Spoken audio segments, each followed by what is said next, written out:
gue stuck selama beberapa bulan. Jadinya akhirnya gue pun mesti ngedrop tesis gue yang waktu itu. Dan itulah alasan kenapa gue pindah ke Tubingen. Memang progres tesis gue yang pertama mangkrak. Karena alasan itulah makanya gue memutuskan sama supervisor sama dosen pembimbing gue juga waktu itu, kayaknya ini emang nggak bisa lanjut deh gitu ya. Akhirnya udah gue mulai baru dan itulah kenapa gue pindah ke Tubingen sekarang. Kayak lo bilang kan sampai 2 tahun gitu di topik yang sama, dan sekarang habis itu kayak energi lo udah ke drain banget gitu ya. Kita udah ngobrol panjang lebar ya. Mungkin terakhir apa ya, bisa kasih wejangan atau tips buat yang mau kuliah di Jerman? Tips ya. Kalau untuk tips gue 2 hal sih yang gue bisa share ya. Pertama itu adalah perjalanan kita masing-masing tuh beda ya. Kadang-kadang tips yang bisa di-apply buat satu orang bukan berarti dia bisa di-apply juga buat tips buat teman-teman yang lain gitu ya. Kadang kita juga ngandelin intuisi ya, ngandelin perasaan kita, ngandelin firasat gitu dalam tanda kutip. Mana sih tips yang kita bisa pakai, mana sih tips yang enggak. Terus yang kedua adalah gini.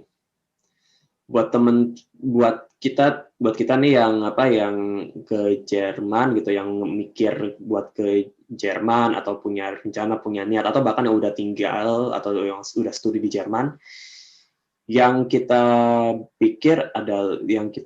mesti mikir baik-baik adalah kenapa sih kita di sini gitu. Alasan kenapanya gitu. Karena dengan ingat alasan kenapa kita kuliah, kenapa kita studi, itu jadi motivasi kita buat lanjut kuliah gitu, atau lanjut kerja, atau bertahan gitu. Kalau misalkan kadang-kadang kita kepikiran apa pulang aja ya gitu ya, apa balik aja ya gitu, atau udah deh balik abis, udah deh nikah aja sekalian gitu misalkan, atau Betul, itu yang paling susah itu, gimana caranya kita survive di sana, bukan caranya kita masuk. Caranya masuk ya banyak aja jalannya, tapi survive-nya itu yang susah sih memang. dan untuk survive itu ya makanya itu kita nyari motivasi kita kenapanya gitu. Dan untuk motivasi buat dalam diri kita lah yang paling tahu, kita lah yang paling ngerti di situ aja sih. Sama yang ketiga ini sih yang tadi kita ngomongin juga, support system atau cari grup lah, cari lingkungan pertemanan di mana kita bisa nyaman gitu dari diri sendiri gitu, nyaman jadi diri sendiri. Kan istilahnya gini, memang sih buat berkembang memang kadang-kadang kita harus ngeluasin atau ninggalin yang namanya zona nyaman kita. Itu sering banget kita baca-baca di buku motivasi gitu ya, buku pengembangan diri. Lo tinggalin zona nyaman, kalau nggak di zona nyaman lo, kalau di zona nyaman terus lo nggak bakal berkembang gitu ya. Tapi ada saat di mana kalau kita capek, kita balik lagi ke zona nyaman kita nge-recharge diri sendiri. Dan karena di situ, kenapa namanya zona nyaman? Nah, karena kita nyaman di situ gitu. Dan kita memang manusia memang di hardwire gitu, memang udah dari programnya dirancang buat merasa nyaman gitu. Dan di situ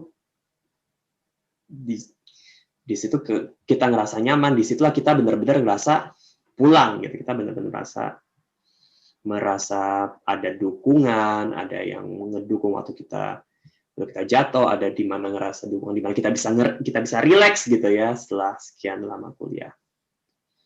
Dan gue ngelihat sendiri ada satu kelompok ya, beberapa angkatan bertahun-tahun setelah gue jadi maba, di mana itu mereka satu kelompok anak-anak Indo, ada 4 orang 5 orang, mereka ngumpul bareng, belajar bareng, main-main bareng, dan ya mereka sukses lulus bareng-bareng, saling menguatkan gitu. Oke guys, terima kasih udah nonton. Ambil yang baik-baiknya aja ya. Oke, sampai ketemu di video selanjutnya. Jangan lupa subscribe, like, dan komen.